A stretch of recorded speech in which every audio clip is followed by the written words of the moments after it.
but this is, live streaming. So this is what happened. You got to see the bottom of my neck from my MacBook camera. Lovely angle, but we're here. Welcome to Loud and Clear with Glenn Schick, where we talk about mastering, audio production, and the things that actually make records translate in the real world. I'm Glenn Schick, a mastering engineer of over 3 decades. Hi, everybody. Welcome to episode number 16.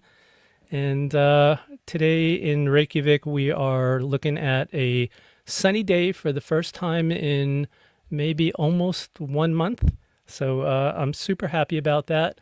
And it's been a nice thing. I actually went for a walk today, got outside, so I'm in a good mood.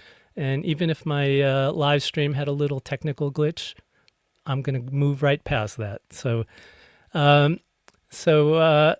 today's episode, you might notice a couple changes too. So first, I have the BBM, the big black mic, which is new. And this was my old mic. This was I don't know if you can see it very well. It's an Ep.16. And if you ever watch the news, if you're an old person like myself, you might remember people standing in front of the TV cameras for the networks going, this is Ernie Anastas, and we're here at the Lake Champlain explosion. And they would do the news, and the little logo here was where they had like Channel 7 News or whatever. And so I've replaced this mic with this mic. Let me know if it's better. I hope it is. I'm also going to upgrade the interface soon too, because I want to have good audio. That's a good thing for an audio show, right? So today's episode, it kind of, it just wiped out all of the pictures I loaded in. I can do it manually. So today's episode is, it's from my old experience of having to rebuild a studio. And when I say rebuild a studio, I'm going to go searching for the photos I loaded up before. And let's see if we can load some of these in here. Yeah, we can. So these are some of my old studios that I had. And here's one with my friend Ludacris. And I'm super thankful for him. And let's get another photo up here. I'm just kind of... We had, actually, in one of the studios, we had a car with speakers in there. And you could actually listen to your masters on there. That was pretty cool. I'm going to get another one. Let's get another photo. This was my very first studio. And this was designed by a friend of mine's audio acoustics professor. It was a really cool room, had a lot of cool stuff. But in total, I actually ended up building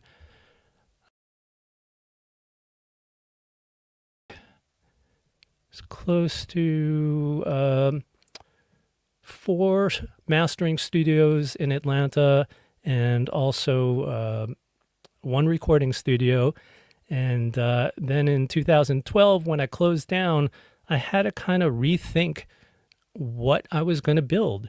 And kind of that origin story is what's leading me to today's show. And the topic today is if I had to build a mastering studio in 2026.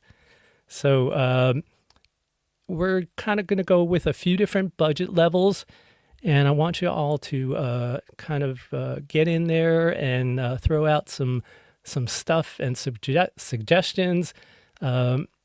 And on some of the comments here I'm seeing, I'm streaming on Instagram and YouTube currently. So that's where we are.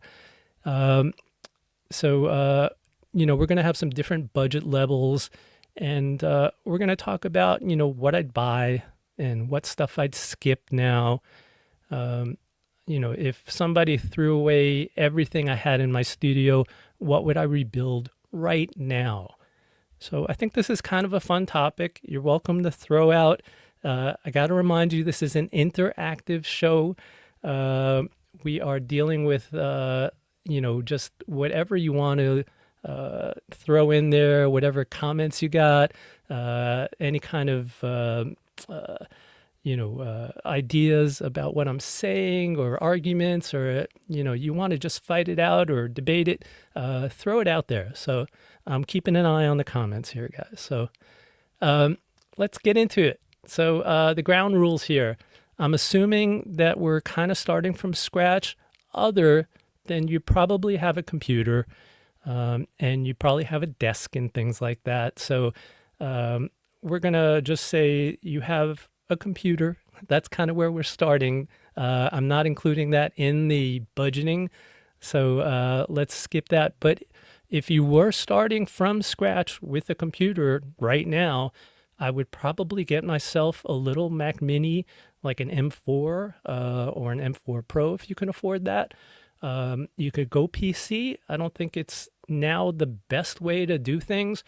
I think the Mac hardware now has gotten so good, and the Mac silicone especially is so efficient and powerful that even last year I switched over from being a Windows guy for the last 20 years over to Mac, and I got to tell you, I'm happy I've come back to Mac after 20 years. So I'd probably go get a Mac Mini if you haven't gotten a computer, or a MacBook, or even a MacBook Air.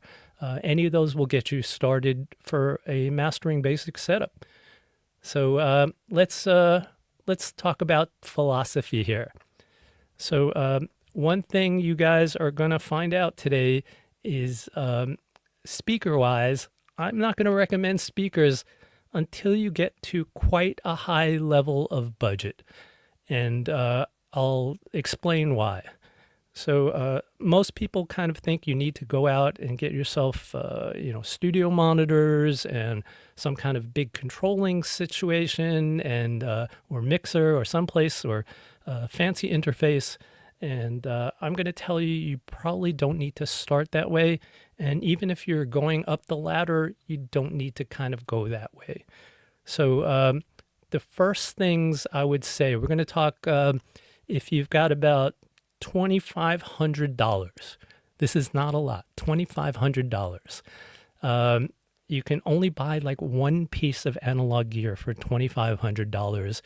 And we're also going to talk about analog gear in a minute here too. So what about the priorities? What are you going to get for that? So as we know in mastering, priority number one is monitoring. So the least expensive headphone, and I'm going to be recommending headphones for the first few tiers of price here. The least expensive headphone, in my personal experience, that I can recommend for mastering is the Audeze MM500 or 520s now. And I'll explain why they're the start for me. And again, for me, this is all subjective, of course, of where I've heard something that sounds correct, and that's the lowest price point entry. Simple as that. Like if I hear something else that, somebody will ask, what about some Sennheisers or, Bayer or, whatever other headphones, less expensive headphones. I can't guarantee that you will have a good mastering, monitoring situation with any of those. So I'm going to say that that will be a good thing. And as somebody mentioned, Wheelock in the comments there, that they are also easy to drive, and I agree with that. So the first system I'm going to recommend here is going to be something like the MM520s, which are the new ones. Maybe something like a topping. Let's see, can I get a something to share with you here? I don't have a picture. I wish I did. I had some photos all stuck in my queue here, and when I had to reset everything, they all went bye-bye. So we're going to wing it. But for a controller, USB interface, and digital to analog converter, I'd probably recommend something like a topping DX5 Mark II. And that, I wish I had a photo of it out here. I don't know, can I get one quickly? Can I do this without screwing up the entire stream? Let's see. Let me try this. I've never done this live. What's it called? A topping DX52. All right, and maybe I can share the screen with you all. There it is. All right, let's see if I can share a screen with you. Let's share screen. Let's go with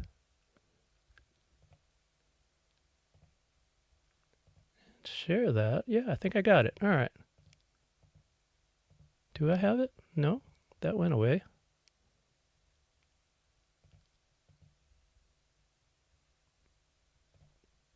Nope, that didn't work. All right, I'm going to give up on that. Sorry for the technical glitches today. Anyway, a DX52 is a combo USB interface headphone amp. It's got some analog outputs, so if you want to output to a power amp to go to speakers or powered speakers, you could do that in the future. But it would be fine and, you know, decent quality for driving all the stuff you want to drive. And I think that would be a good price point. So system one, we're talking the Audeze MM520s and a DX52 from Topping. Okay? Okay. So, and with all these, you know, you're going to want a nice interface. I'm going to just clear my throat for a second here.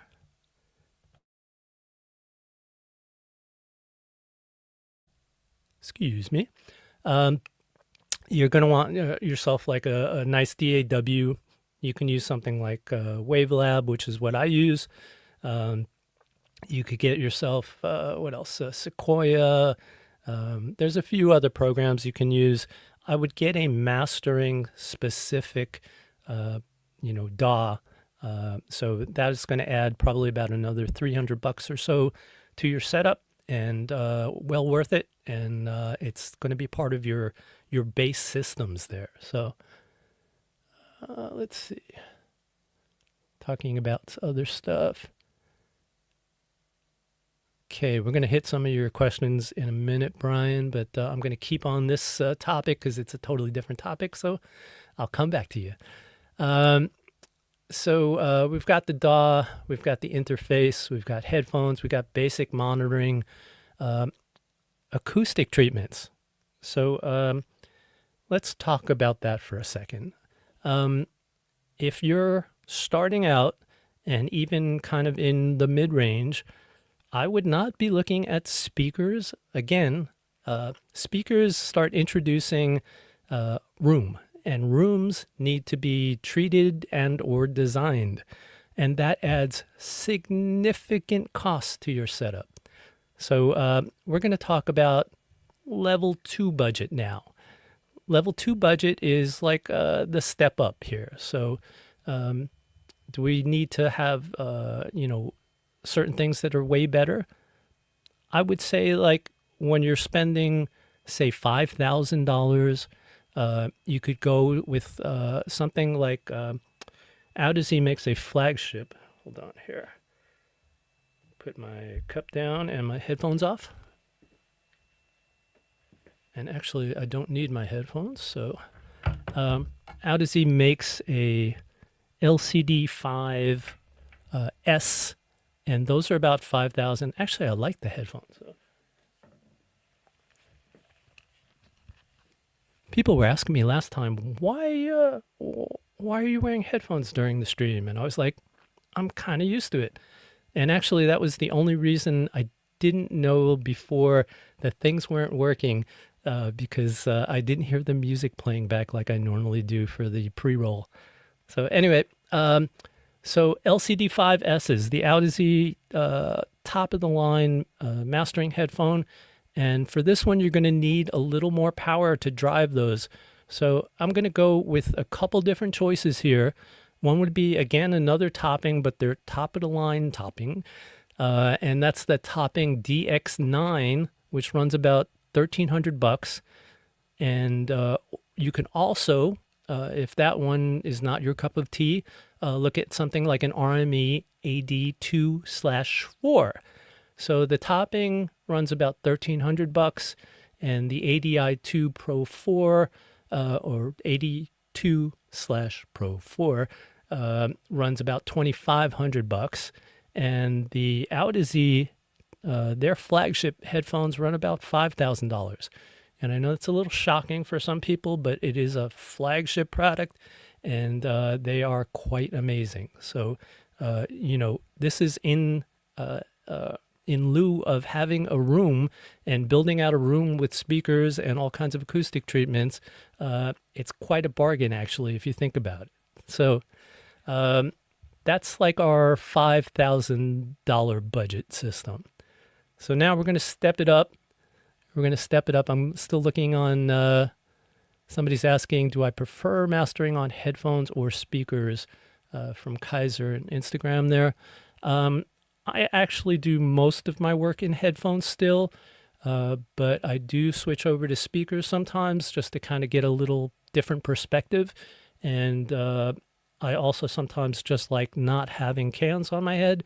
So that's really nice for just taking a break from things. But I'll tell you, most of the time I'm working with headphones. So that's most of my stuff. But when I do work with speakers, you can go with, let's talk about speakers.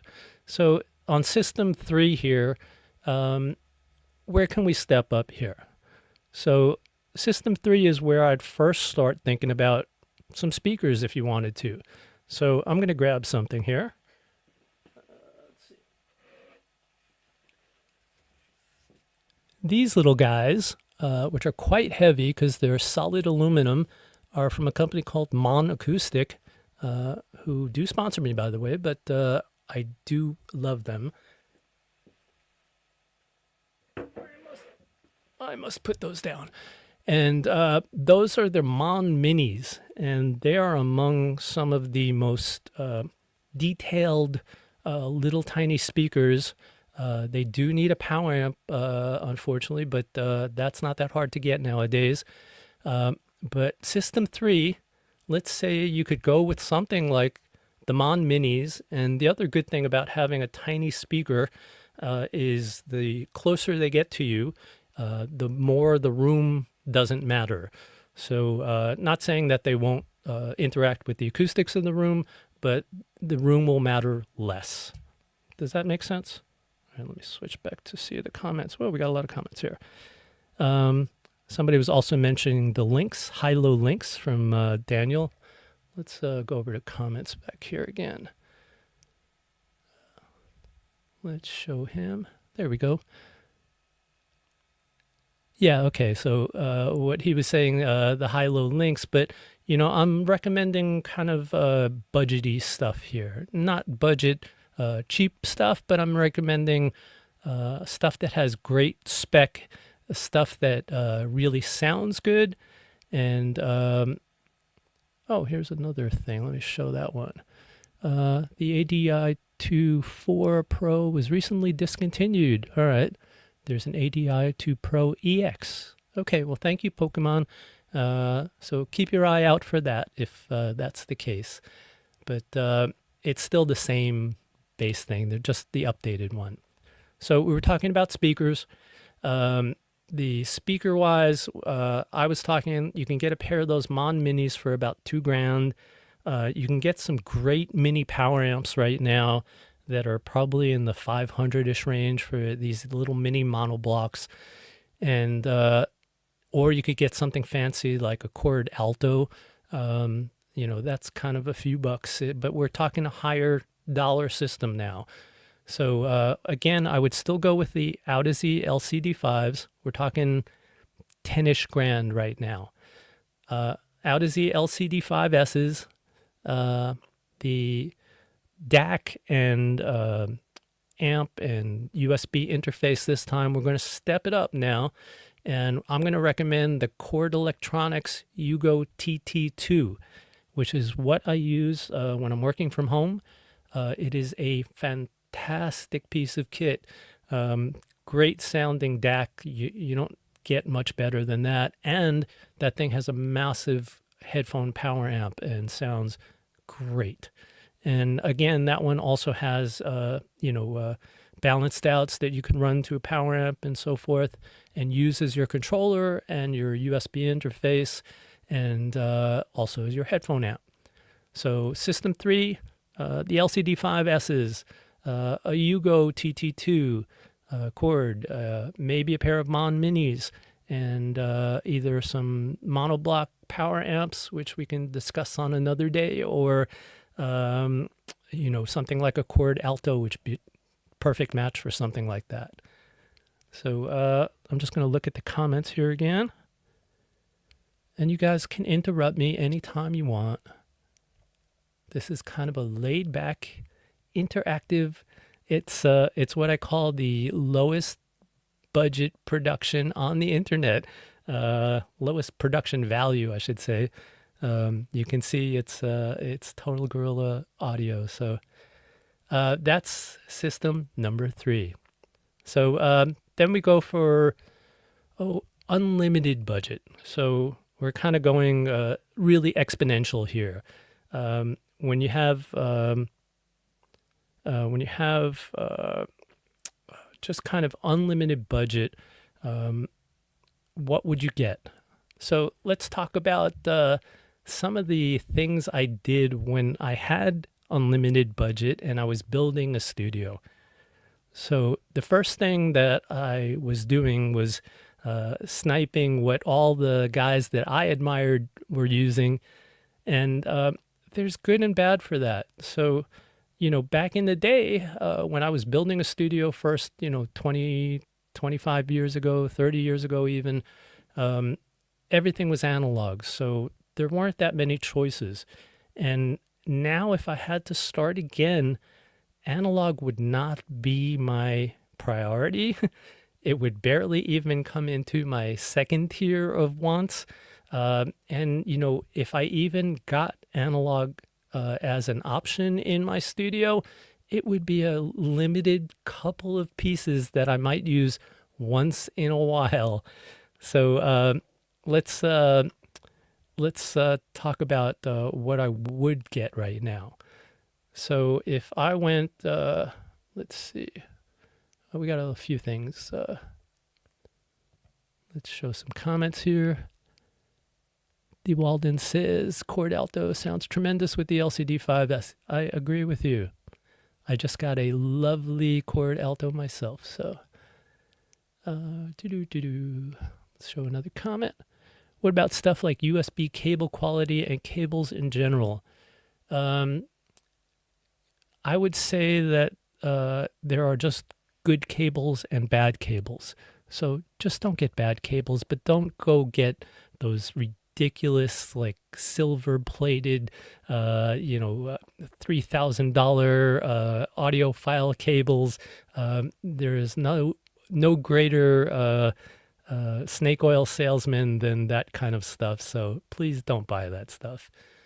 Let's see, we got another one here. Daniel says, do you like cube-style speakers during mastering, like the Oratones or Angry Boxes for overall balance check, and then using bulk of decisions on headphones?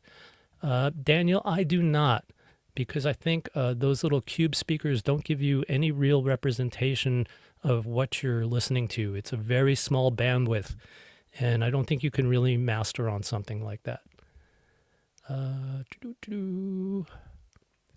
What's my opinion on Northward's acoustics rooms? I haven't heard them personally. I know a few guys that have those rooms, including Sterling Sound, and there's a guy in Berlin who has one too, and I think they're based out of Belgium. But from what I've heard of from my friends, they said that they have some amazing qualities of their time alignment in the rooms, and they sound pretty great. The thing is, if you're in an unlimited budget, then those would be a possibility. If you wanted just great acoustics in the room, you need a well-designed room. I used to have Francis Manzella design my rooms, who used to do Sterling Sound's old buildings in Chelsea, and he did an amazing job on my last studio. But you need a properly designed room, and you need um, proper treatment in the room. And I have to say, like, out of the 4 studios I built in Atlanta, one of them was a temporary studio, and that actually was turned out to be one of the best sounding studios out of all the studios I had.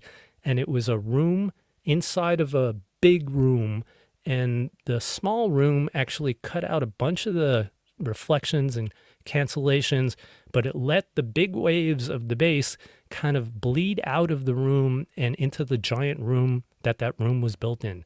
And that room sounded pretty great. I had some big ass speakers at the time, some Dunlavy. They were about 6 feet tall, and they sounded amazing in that room. And I did that one kind of on my own. So, you can get lucky on a room sometimes. And sometimes, like on my first, not that very first studio, but my second studio, I hired a supposedly well-known designer to build that studio. And after spending hundreds of thousands of dollars and unbelievable amounts of time and construction money, we built the rooms, and I was super unhappy with what came of it. So just because somebody calls themselves a designer and maybe built a room or two doesn't mean they're going to be good. So really vet those people. Anyway, let's get back to our room here. So if I was building something right now, I would get, again, we'd go with something like the Audeze, like the 5S's, because I haven't heard anything that sounded better than that to me anyway. I'm looking at some comments on Instagram. I don't want to ignore you guys. Brian says he uses the Odyssey LCD 4s. I still have a pair of LCD 4s, and they sound great. So we're back to building unlimited budget room again. So I would get the LCD 5S's. I would get, which is sitting down here, which I wish I could kind of point to on the camera, but it will disconnect and we will lose me again. Something like the Chord Dave, which is their top of the line DAC and amp, headphone amp. And I have that hooked out to a pair of, in this room, I have Mon Acoustics, they're flagships, and they're called the, oh God, what is the name of those? I'm forgetting now, but they're a 2-piece speaker with mid-range tweeter, mid-range, and then on the bottom has a super tweeter and a subwoofer. So they're like big towers. And I have those hooked up to amps, and I do use those back and forth with my headphones. So it would be some version of that. You could use other speakers as well. You could get something like the Key 3s, something on those lines. If I had unlimited budget, I'd also probably want to get some kind of mastering controller. And not for the fact that I want it just to do analog, but it would let me switch sources really easily, so I could A/B things or go between a couple different DAWs. And something like a Dangerous console, or Grace makes a nice mastering monitoring console. I think Manley also does. They've built me consoles in the past. Let's see, we got a few questions that are coming in again. What do we got here? He's using the Headphone 2 GT and the CBRN2. I have not heard the CBRN2 yet. I heard the first one. I thought it sounded great. And I'm looking forward to hearing the second one, maybe next time I'm in California. This is a funny one. Am I against the Slate VSX? No, I'm not against it. I just don't use it, and I don't have a ton of experience with it. So I can't recommend anything I haven't used, and if it works for you, woohoo. So let's get back to our thing. We're talking about unlimited budget building a mastering studio today. So I would have my flagship headphone setup, which is what I use now. We'd have the Audi Z5Ss, my Cord Dave, and then, my speaker setup here. I've also, done my own room treatments in this one. This room in Reykjavik, Iceland, was one that came half built, and I built out the rest of it and did some additional treatment. It's still not perfect, but I'm using, 90% headphones and 10% speakers, so I don't think I'm going to invest that much into it. So it really depends. It depends on how important your listening is to you. If you are a speaker person, by all means, if you have unlimited budget and you want to do something like a Northwards room, they're going to limit you to only one type of monitor that they use. But if you want to use your own monitors, you need to really treat the heck out of your room. And not only that, you need a proper volume of your room and shape. So not every room's going to work for speakers. Too small of a room, too square of a room, not enough ceiling volume, the wrong shape, wrong volume is just going to kill you. So you're fighting an uphill battle at that point, and I would not fight that battle nowadays. So go with your headphones. And then once we have our monitoring controller, I would also maybe look at an insert controller, which would let you do analog inserts. And then you would also need a D to A and an A to D, because you have to convert everything back out and back in again. And there's plenty of good companies that make A to Ds and D to As now in all different budgets and all different quality levels. So you need some of that. And then honestly, out of all the pieces I had, I'm just trying to think what I would buy back if I had any analog stuff now. Let's see. I would probably get, who's, crowd, please help me. Who's the designer I think he's in Finland, who makes those amazing EQs? I had one of them. Oh, and I'm having a senior moment here. What is the name? Come on. You guys know. You guys are all gearheads. He makes EQs, mastering controllers. I can't think of the name right now, and I'm totally having a senior moment. Anyway, NIF. Thank you, Stefan.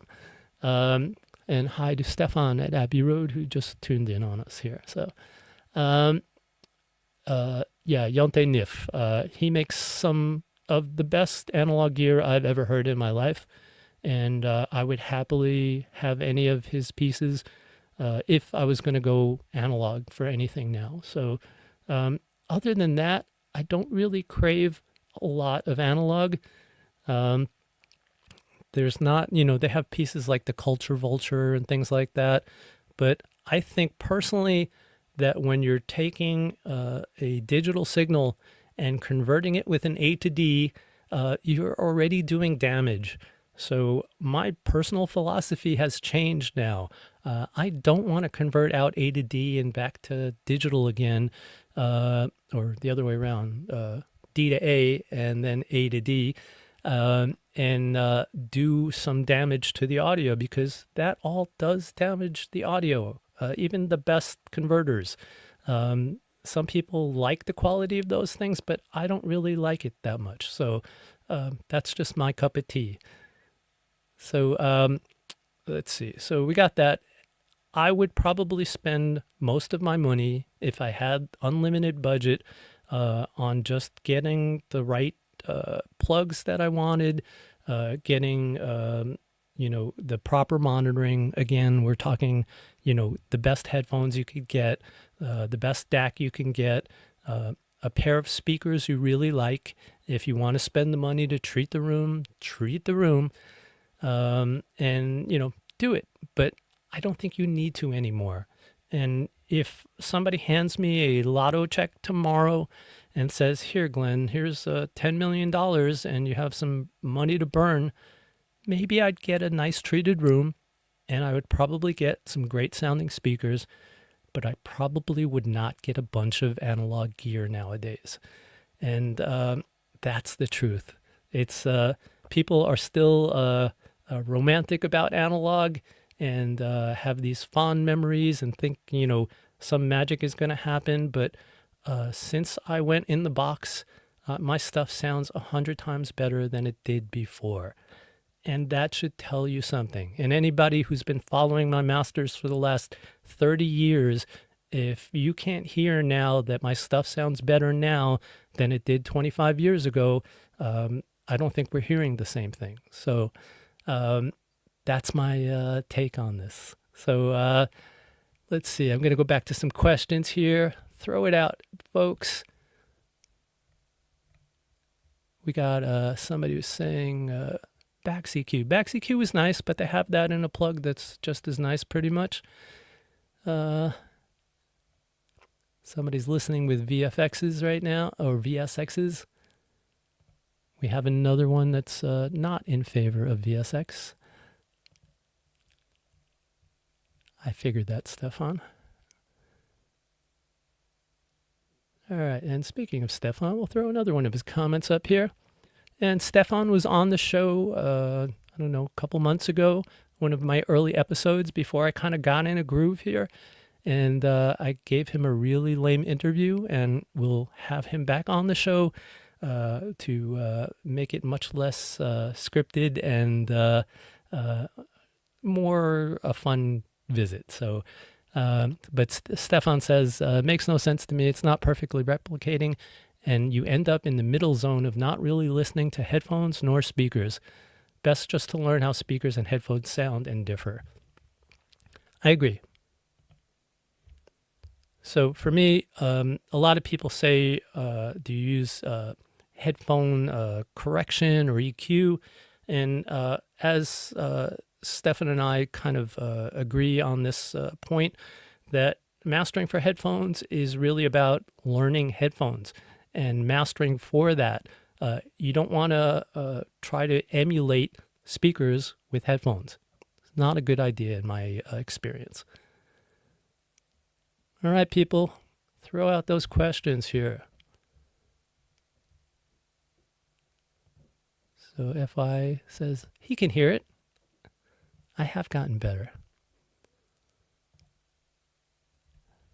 I don't really have a plug-in starter pack, but you could get, any of the good plug-in companies, whether it's, FabFilter or Sonable or Tokyo Dawn Labs or, there's a lot of companies that make really good mastering plugins, and any of them will do the job. One EQ is not going to give you necessarily any better results than the other. It's just about how you work. So I can't really give you like a plug-in starter pack, although that's kind of cool. Somebody was talking about another headphones. I have heard about these headphones. A couple people have mentioned them in the chats before. I'd like to hear them. If Dan Clark wants to send me a pair of these to listen to and give a little review, I'm happy to do that. But I haven't heard Dan Clark's headphones. And I only deal and recommend with stuff that I know personally. So here's another one. What do you think about a portable DAC like the FIO? I think those little Chinese DACs are not bad. They're not great. I would say you could work with them if you have to, but it wouldn't be my preference. Does that make sense? Anybody on the Instagram got any anybody else there? I'm looking here. More from Stefan. Oh, no, it's not Stefan.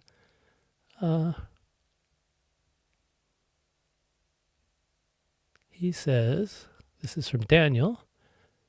I agree. That's why we don't use other rooms than New Key 3 and Human Linear, which is honestly like the two EQ presets on headphones and a tiny bit of crosstalk, unlike other rooms. Not sure what all that means, but I think he's using Key 3 speakers. So, we got anybody on the Instagram that wants to ask some questions? Remember, this is all live. I'm here at your service. We're here to have a little discussion. Manny on Instagram says, what are my thoughts about the high-low? I've heard them a couple times. I think they sound good. Maybe not worth the price anymore. And there's other things I think that are more competitive and just as good or better. So what else we got here, folks? Come on, bring it in, everybody. It's a Thursday. I had a really nice Thursday today. I'm working on it's going to be a killer project. I had a really big month last month, and we had a number 2 global song and a number 1 in America. And I'm going to toot my horn a little.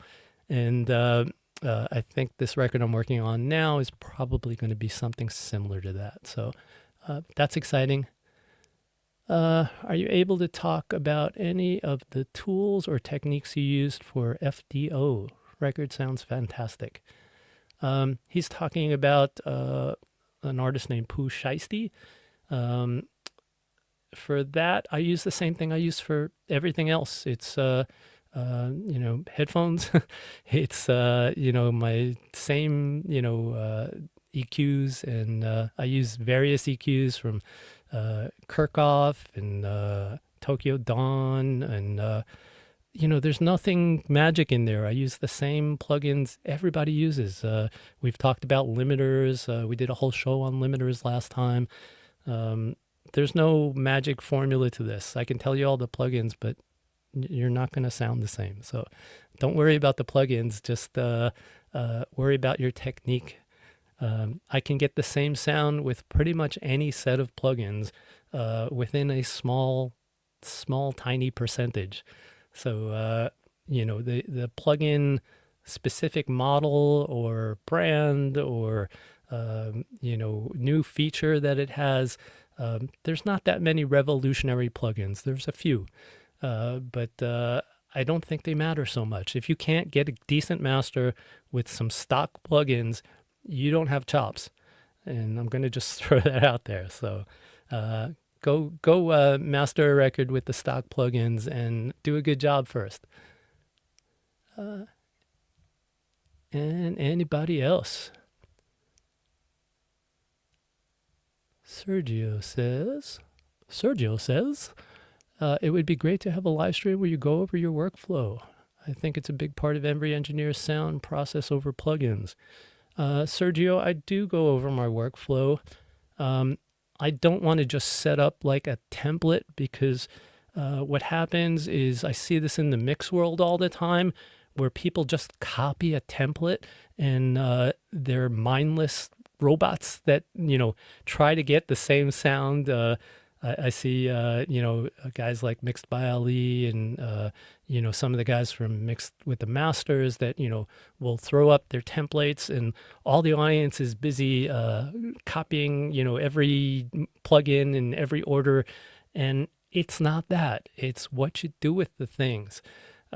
So I'll happily talk about the technique into going into that and why I use things, but I don't want to really do like a template and show like a session because it really makes no sense for me. Let's see. Anybody else? You guys on the Insta? Anybody there? Nobody there. All right. Oh, I wanted to introduce a new thing. We are going to be having, there was a guy who used to tune in all the time when I first started, a guy named Zagi. And I mentioned kind of just on the cuff that it would be nice if I could do some mix evaluations. Not so much critique, but just is this something that I would master? If it is, are there things that could be made better in the mix before I master it? So if you look in today's description, you'll see a link to a Google Forms page, and that Google Forms page will let you submit a song for a future episode of Loud and Clear that I will sit and listen to your mix on air and talk about it. So if you want to be involved with that, or would you like, your song, your mix to be evaluated on the program, fill out that Google form. It's super important that you fill out the parts that say, I have permission. I own the stuff, first of all, and I have permission. I don't own it, not me personally, that you, the submitter, own the stuff and you are giving me permission to play it. So I don't want to get YouTube strikes, and I don't want to play somebody else's song that somebody borrowed or stole. So anyway, that is in the description on the video, this video on YouTube, and I will also post it to Instagram. So keep that open and send in your submissions if you want. I'm going to flash this on the screen too. Where are we here? So if you see on our bottom feed here, that's actually the link to. And if you want to freeze it and send it in, you can do that. So let's get back to it here. All right. Next comment from Corvus. Hi, Corvus. Are you a fan of soft clipping in the box when mastering? I know many mastering engineers love the clipping on the Lavery Gold converters. So I actually had the converters before Lavery, which was DB Technologies, and then Lavery bought the company, and they redid my converters with the new Laverys, and I actually didn't like it as much. So I like the original DB clipping a little bit. I mean, for those days it was good. But now we have so many powerful clippers, Schwab Digital, and, there's a million, I'm just thinking off the top of my head. He makes like 2 nice clippers. There's Acoustica makes a nice clipper. There's a million, Dangerous Music makes a great clipper. They're one that they put out through Acoustica. Fantastic. So I think you can get better software now than you can from the old days that you were clipping your A to D. So hope that makes sense. All right, we got another question here. Pressing question from Christy. When you're limiting, how many dB of gain reduction do you usually end up with? If you go past 3 or 4, do you try to stay under that? I'm assuming you're talking about on a limiter. If you can clarify that, that would be great. But I normally never do more than about 2 dBs of limiting for anything. Things don't sound good.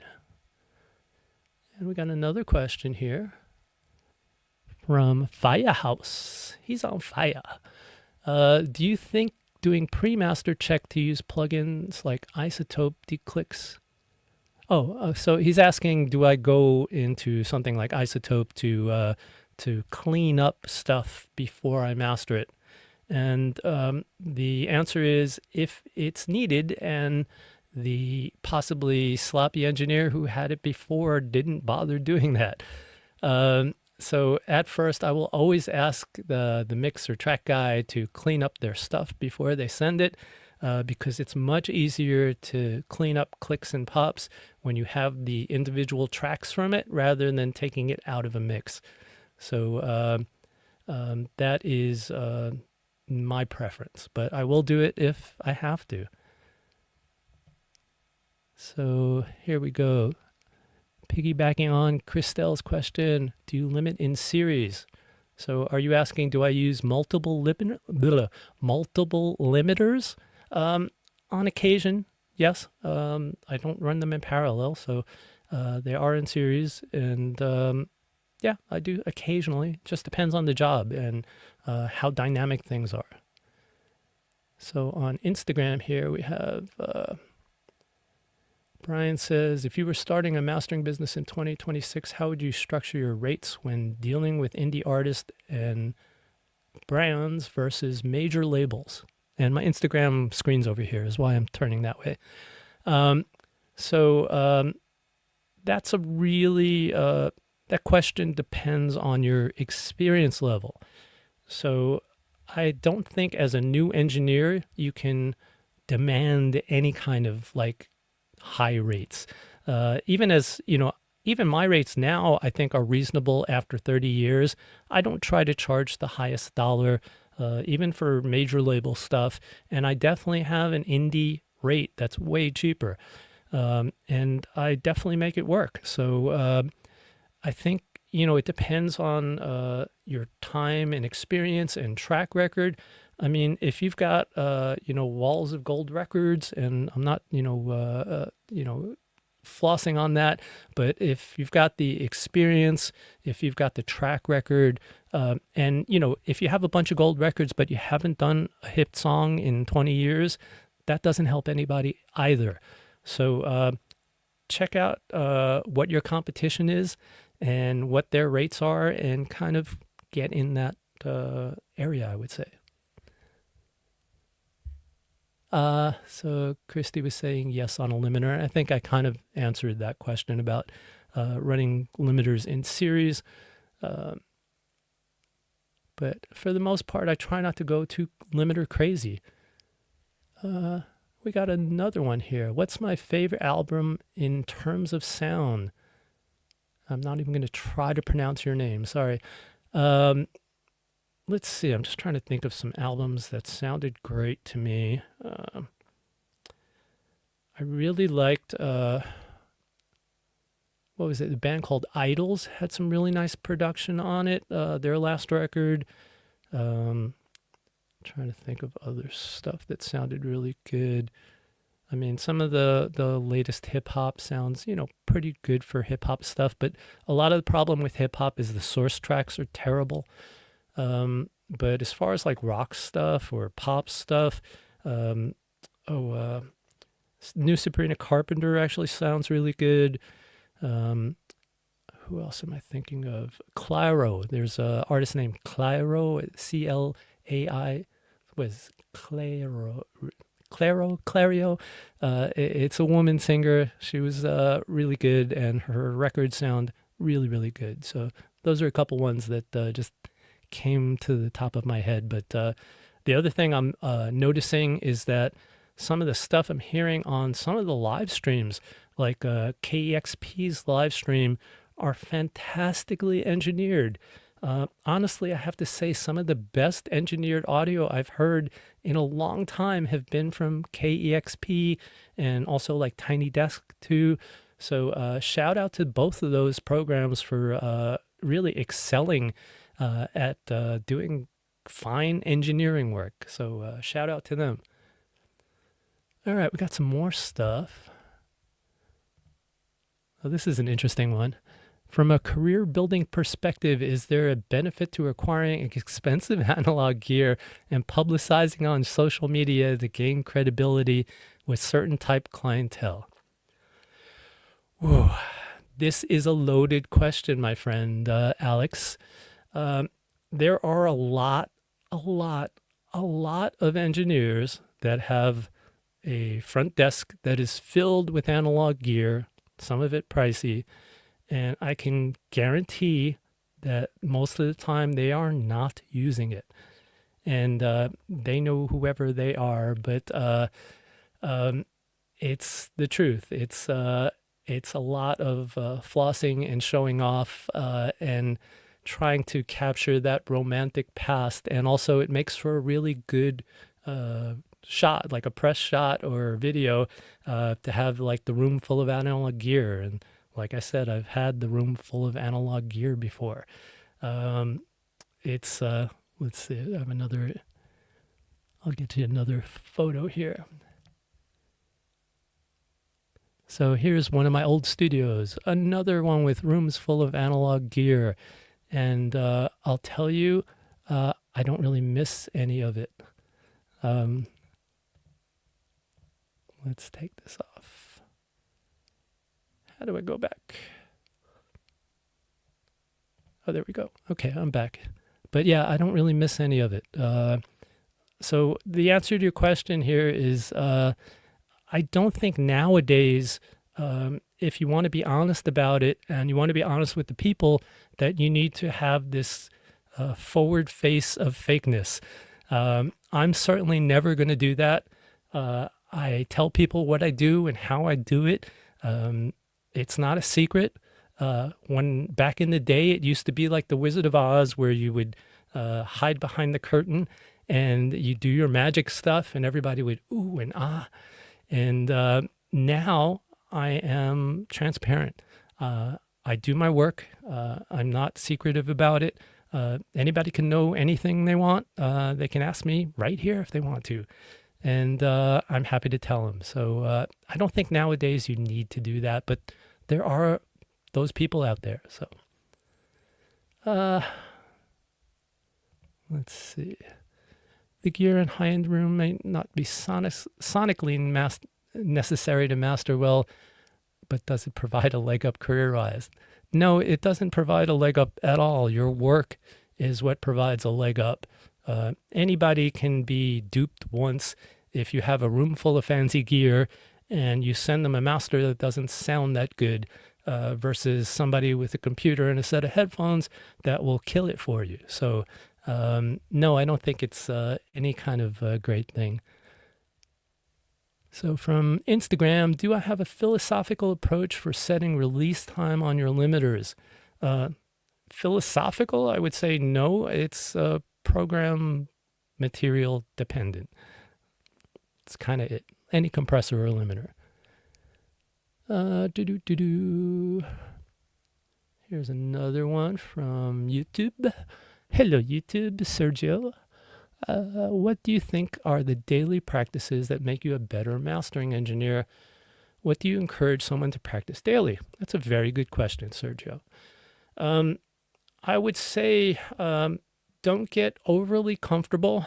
I go back to my setup all the time and I pull things out that I think maybe I needed or I'm not sure, like I got too comfortable with something. And so I break down my whole setup and work really minimally with just a few plugins and try to get the best I can get out of it.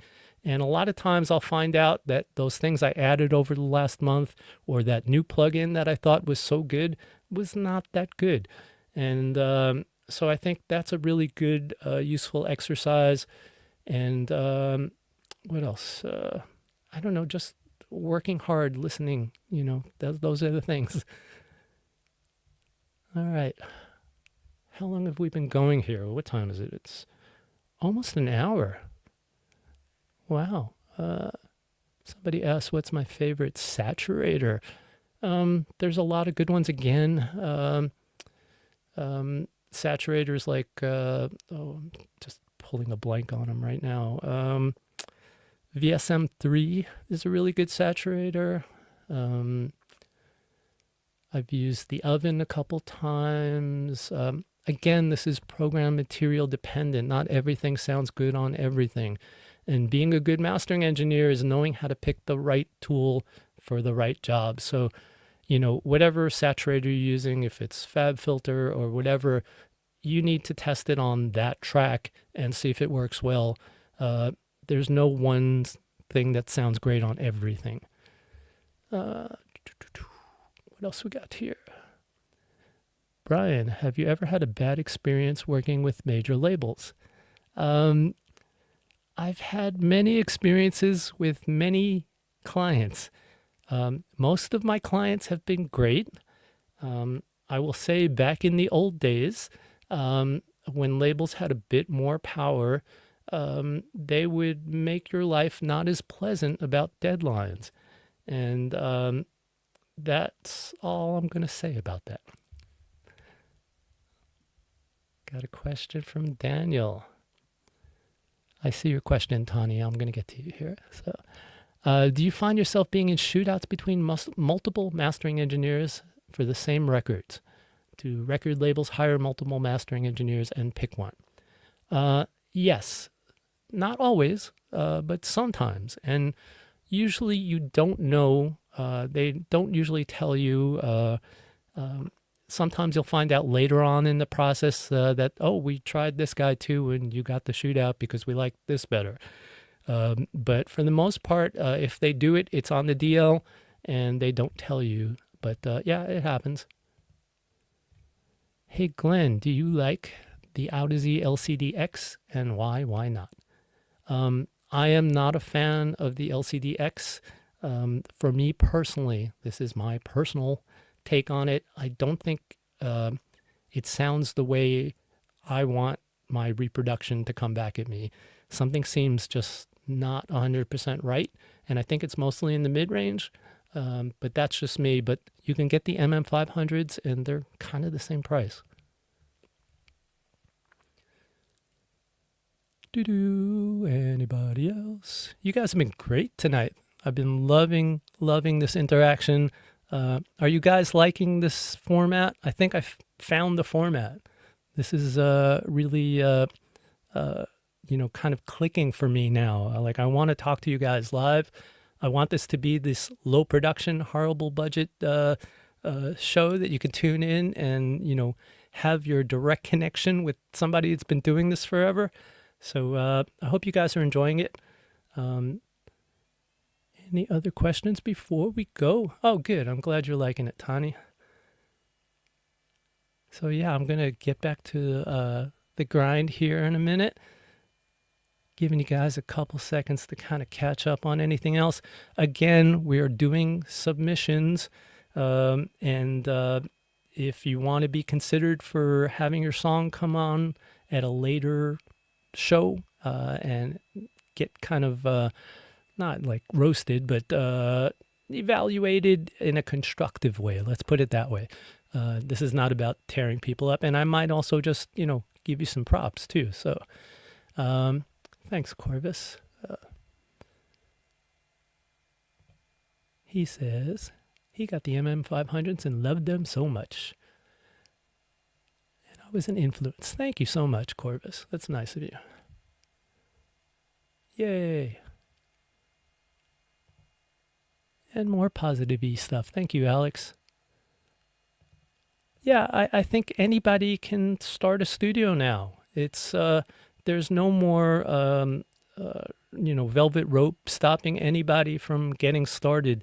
I would definitely recommend for anyone venturing into this right now, just focus on the headphone thing to start with. Speakers are for luxury. Speakers are for, studio monitors and all that are great for recording studios. But if you're talking about mastering, until you can afford to make a treated room, I wouldn't bother with speakers.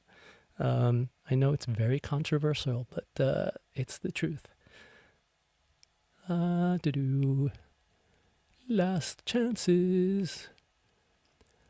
Here's one. Do we recommend working with a professional acoustician when building a room? Again, kind of a loaded question because, as I said earlier, I've had both good and very bad experiences with acousticians. So you need to really vet the heck out of whatever acoustician it is. Somebody like Northwood Acoustics, I certainly wouldn't have any problem with, but there's a bunch of these kind of mid-level guys that some are good and some of them are just charlatans. Do I personally think Atmos is dead? No, Atmos is not dead at all. So I say no. And I will get an Atmos setup at some point shortly, actually.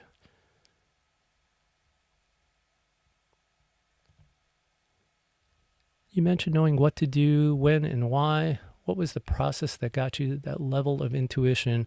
Was it just years of trial and error, or I'll leave that comment up. Yes, it's experience. It's making lots and lots and lots of mistakes. So honestly, like the first 15 years of mastering for me was making lots of mistakes, things I would never do now. And as a matter of fact, I remastered an album I did of a band called Of Montreal. And I originally mastered this 20 years ago. It was an album called Sunlandic Twins.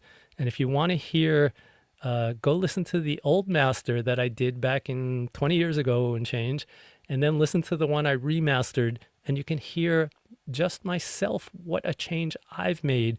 I think the new one is 100% better, although everybody was happy with the other one back then, but I wouldn't want it to sound like that now. So it's experience, nothing else you can chalk it up to. All right. I think we're kind of good. I'm gonna end it and leave some stuff for the next time. So thanks everybody so much for tuning in today. Next week I'm going to be in New York City, my hometown, going to see the Rush show with my friends at Madison Square Garden. So no show next week, but the week after I will be back. So thank you all for watching, and we'll see you in 2 weeks.